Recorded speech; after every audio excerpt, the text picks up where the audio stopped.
One of the biggest thrills I get about being a science fiction young adult author is to be able to go to classrooms and talk to students. And the first question I ask is, how many of you out there believe in aliens from outer space? And about half the class, you know, I look around, about half the class is raising their hands and the other half is going, yeah, right. And so I go, well, I see I have some non-believers out there, and I bring out my photograph, and it's about 20 by 30 inch, you know, big thing, and it shows me and a couple of my characters out at the beach in Wind and Sea where I used to lifeguard, and we're sitting there waving at this giant flying saucer, which is part of my book, right? And out over the water, and that breaks the ice, and then from then on, it's cool. You know, I'm cool.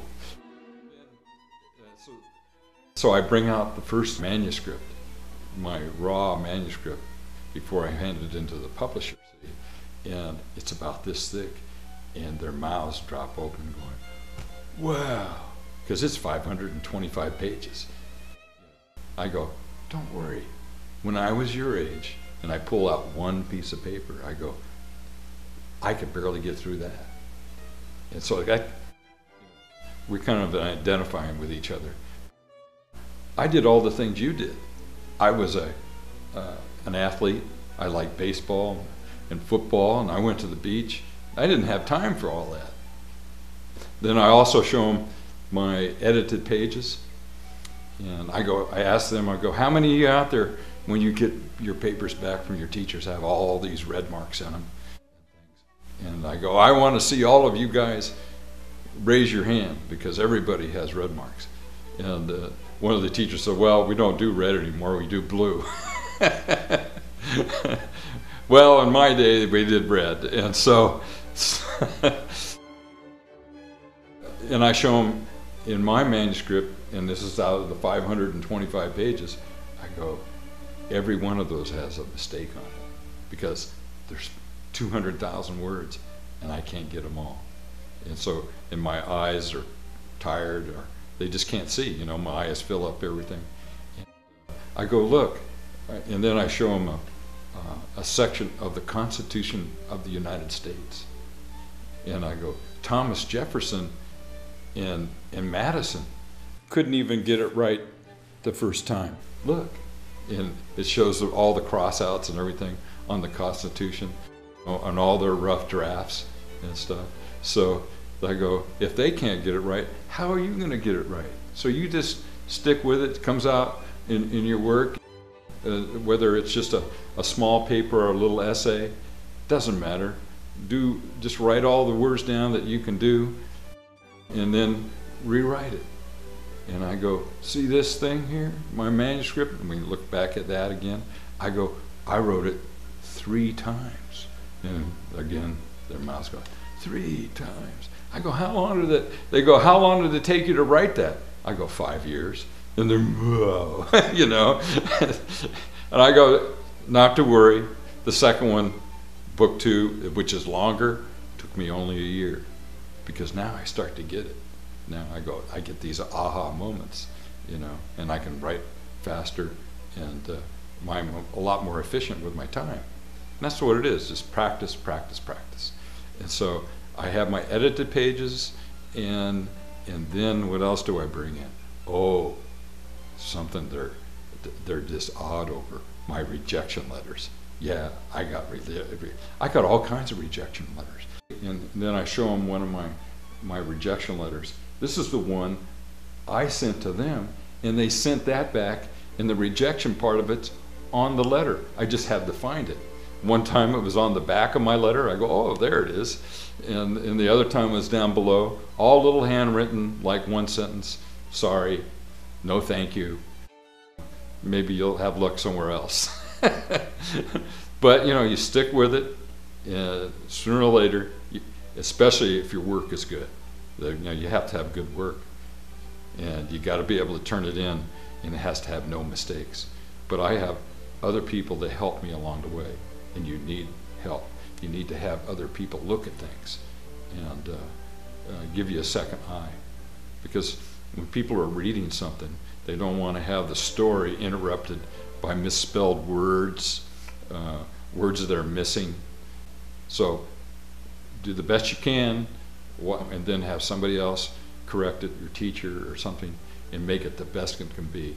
Because sooner or later, you're gonna have something you'll want to turn in, and you want to make it great. What I'm always amazed about, and I've talked to over 10,000 students a year since 2008, was how many great questions the students ask. I don't care if they're 5th, 6th, 7th, 8th, 9th, 10th grade, they all ask great questions, and they're all fun. It's always fun to be there. And they ask questions like, how often do I write? And I go, I have to write every day. You see that, you remember that manuscript I said? That 525 pages?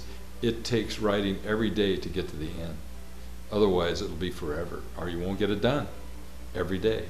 And you need that consistency, that thread all the way through. And you have to remember that. You know, what happened the previous day and things. And if you only write on Mondays, Wednesdays, and Fridays, you can't put that continuity together. You can't, you know, you just can't. Also, always remember, it's show, don't tell.